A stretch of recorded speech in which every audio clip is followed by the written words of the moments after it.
আপাতত আফসোস হচ্ছে আপনারা পাইলাম না আমরা। আপনি ইন্ডিয়া পলাইছেন, আপনারা কই না আপা পলাই যান।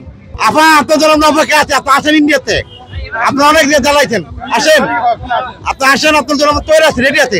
আপা তো সময় মতো দৌড়ে আসবো। আর মোদি তুমি বেশি বাড়াবাড়ি করো না, তোমার কার্যক্রম সাইজ করবো। আপা বলেন ঈদ আলহামদুলিল্লাহ ভালো লাগলো। এবং ওই ভাই যা বলছে যে আপাকে দাওয়াত দিচ্ছে, এই 17 বছরের যে জ্বালা যন্ত্রণা ছিল আমাদের মনে, সেই জ্বালা যন্ত্রণার পরিপ্রেক্ষিতে আপাকে দাওয়াত দেওয়া হচ্ছে। আপা পলাইছে কেন, আপা আসুক। ঈদ মোবারক ভাই। কেমন লাগতেছে এবারের ঈদ? এটা অসাধারণ, অসাধারণ, মানে পাঠাই দিয়েছে ইউনূস সাহেব, অসাধারণ। আচ্ছা, অন্যান্য ঈদের সাথে ঈদের পার্থক্য কি? অনেক পার্থক্য। অন্য ঈদে যে সমস্ত আনন্দ পেতাম তার থেকে আমার মনে হয় শতগুণ বেশি আনন্দ পাচ্ছি।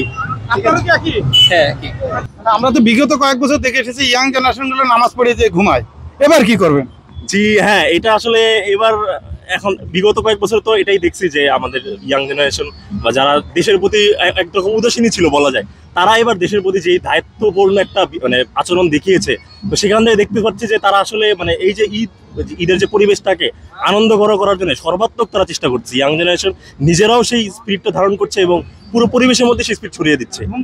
জি, এখন ঘুম একদমই চলে গেছে, সবাই এখন মানে সব দিক দিয়েই মানে খুবই বেশি অ্যাক্টিভ দেখা যাচ্ছে। আসলে কেমন লাগছে এবার? খুবই ভালো, খুবই ভালো। আপনার বয়সে আপনি এই ধরনের কোনো ঈদ পেয়েছেন কিনা? না, ঢাকা শহরে এতদিন ছিলাম, কখনো এরকম ঈদ পাইনি, এই প্রথম পাইলাম। খুবই আনন্দ লাগছে। এটা কি ডক্টর ইউনূসের আমলের ঈদ আর শেখ হাসিনার আমলের মধ্যে পার্থক্য কি? না, শেখ হাসিনার আমলে তো এটা পাইনি, ডক্টর ইউনূসের আমলে এটা পেয়েছি। খুবই ভালো একটা উদ্যোগ নিয়েছে, খুবই ভালো লাগছে, খুবই ভালো লাগছে। ঈদ মোবারক। এই ধরনের ঈদ কি কন্টিনিউ হবে? অবশ্যই, অবশ্যই, সামনের বছর প্রত্যেক বছর চাই।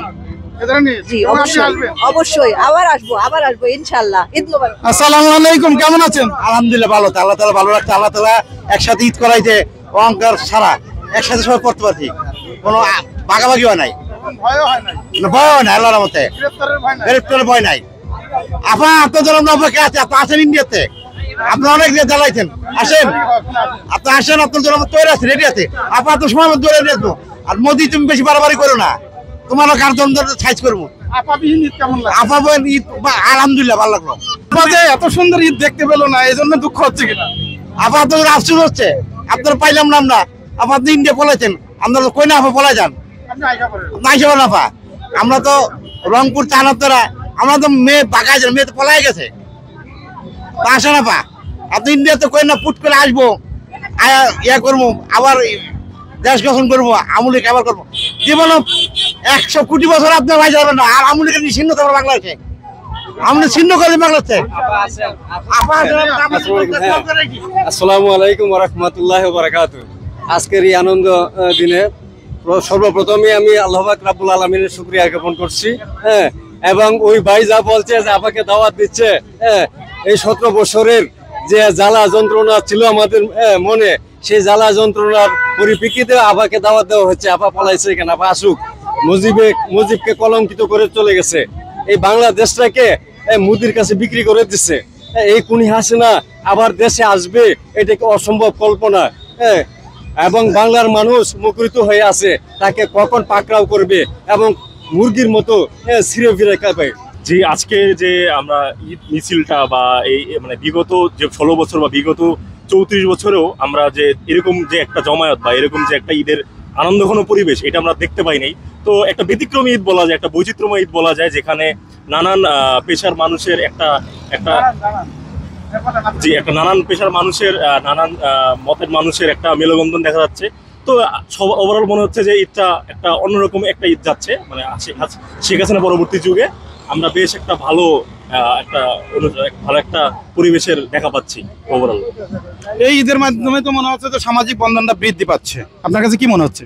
জি, ঈদের একটা পরিবেশ দেখে আসলে এটাই মনে হচ্ছে যে আমরা মানে সবাই মিলে যে একতাবদ্ধ, যে আমাদের 24-এর যে একটা স্পিরিট ছিল, যে একতাবদ্ধ হয়ে দেশকে এগিয়ে নিয়ে যাওয়ার যে স্পিরিটটা ছিল, বা দেশের যে সব ধরনের বৈষম্যকে পরিহার করে একটা সুন্দর সম্প্রীতিময় একটা বাংলাদেশ তৈরি করার যে একটা প্রত্যয় ছিল, সেই প্রত্যয় একটা প্রতিফলনই আমরা দেখতে পাচ্ছি এখানে।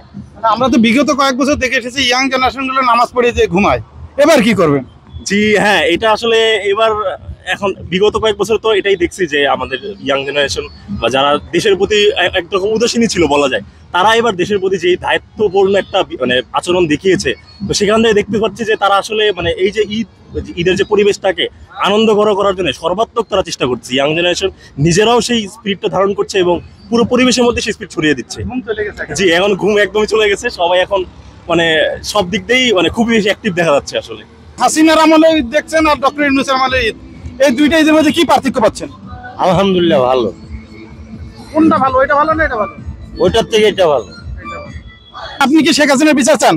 হ্যাঁ, আমরা সবার বিচার চাই, যারা অপরাধ করছে প্রত্যেকের বিচার চাই, এবং আমাদের যে বাংলাদেশের অর্থ বিদেশে পাচার করা হয়েছে ওইটা ফেরত আনার জন্য যা পদক্ষেপ দরকার তা প্রয়োজন তা নেওয়ার জন্য। এবং আমি আরেকটা জিনিস খুবই ইয়ের সাথে চাই যে আমাদের যে বাইরা হত্যা হয়েছে, গুম হয়েছে, যাদেরকে মানে মায়ের বুক খালি হয়েছে, তাদের আগে বিচার প্রথম, এবং এটা প্রত্যেকটা লিস্ট করিয়া অপরাধীরে বিচারের আওতায় আনলে যাতে ভবিষ্যতে কারা এই ধরনের যারা কেউ যাতে এই ধরনের সাহস না করে, যে এই ধরনের অপরাধ করার সাহস না পায়, এইটা হইলো প্রথম কাজ। বাংলাদেশের সামনে কোন সরকার ক্ষমতা আসলে বাংলাদেশের মানুষ একটি দুর্নীতি সাদামুক্ত দেশ পাবে? ভাই, যে সরকারই আসুক আমরা চাই যে দুর্নীতি মুক্ত, যে আসুক আমাদের দুর্নীতি মুক্ত সরকার চাই আমরা। সে আসার পরে সেই যারাই অপরাধ করে, যারা আজকাল এমন হয়েছে যে ঘুষ দুর্নীতি সে কিছুই মনে করতেছে না, তার ছেলে গাড়ি দৌড়াইতেছে সে মনে করতেছে ঘুষের টাকা দিয়ে, তার কোনো অপরাধ বোধ নাই, সে সচিব হয়েছে, সে মন্ত্রী হয়েছে, ঘুষের টাকা দিয়ে দৌড়াইতেছে সে গাড়ি, সে এটা বুঝতেছে না যে এই যে সাপ নিয়ে আমি ঘুরতেছি তার লজ্জা নাই। এই যে বিনা ইয়েতে এই অপরাধের আমি যদি আমার দুর্নীতিমুক্ত টাকা দিয়ে আমার টাকা দিয়ে যদি আমি মানে মোটামুটি চলতে পারি, এইটাই তো ভালো। আমি ঘুষের টাকা দিয়ে আমি গাড়ি দৌড়াইলাম, দৌড়াইলাম, এটা বাড়ি করলাম, এটা আমাদের লজ্জাবোধ হওয়া উচিত। এই জাতি যতক্ষণ পর্যন্ত না এই লজ্জাবোধ আসবে, এই অপরাধবোধ আসবে, ততক্ষণ এই জাতি সুস্থ থাকতে পারবে না, ভালো থাকতে পারবে না। প্রিয় দর্শক, আপনারা শুনলেন, আমরা আরো কিছু মানুষের কমেন্টস কাটবো এবং জানার চেষ্টা করবো যে আসলে এইরকম র্যালি ঈদের পরে বা ঈদের নামাজের পর আপনি কখনো পেয়েছেন কিনা আপনার জীবনে? আমাদের জীবনে একটু অনুভূতি যদি বলতেন, কেমন লাগছে? আলহামদুলিল্লাহ, অবশ্যই ভালো লাগছে। আলহামদুলিল্লাহ, অবশ্যই ভালো লাগছে আমাদের। আয়া সংক্ষেপে ক্ষুধার্ত হয়তো বা কথা বলতে যাচ্ছেন না, আপনি কিছু বলবেন? আলহামদুলিল্লাহ, খুবই ভালো লাগছে, এটাই প্রথম। এটা ইনশাল্লাহ সামনে দিয়ে আরো এই ধরনের র্যালি চাই। আর আপনারা দেখতে পাচ্ছেন যে মিছিল শুরু হয়ে গেছে, আমরা এখন একটু সামনের দিকে যাবো এবং এটা শেষ পর্যন্ত আপনাদেরকে দেখানোর চেষ্টা করবো। আপনারা আমাদের সাথেই থাকবেন। প্রিয় দর্শক, দেখতে পাচ্ছেন যে এটা একটা পুলিশের বিশাল গাড়ি, আপনারা